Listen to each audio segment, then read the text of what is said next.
I'm doing an oil change on a 2016 Ford F150 3.5 EcoBoost.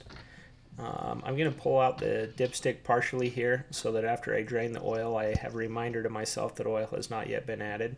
Then going underneath and on the engine oil pan, I'm taking out the drain pan bolt with a 15mm and dumping the 6 quarts that are in there. Once that's drained, I'll reinstall the drain plug and clean up the area. The spec is 20 foot-pounds. I just went for snug. I also didn't put a new crush washer on, and that's recommended that you do, but I don't always find it necessary.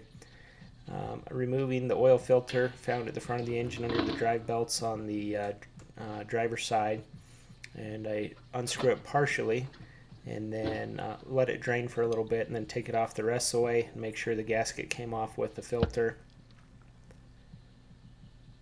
It calls for a FL500S oil filter from Motorcraft and 6 quarts of 5W30 synthetic blend oil. Lubricating the gasket for easy removal next time, and then partially filling up the filter as a pre-charge for the initial engine start. I didn't fill it up all the way because laying it flat to install it, it would have just dumped out. And then I clean up that drip pan area there so that it doesn't leak on the driveway later. And then I set the fill cap there by the hood latch in case I forget to put it on and I go to close the hood, I know that it wasn't installed. And then I start up the engine and wait for the oil pressure to come up. That tells me all the passageways have been filled up and the oil filter is full now, so I can get an accurate check of the oil level, and it looks good.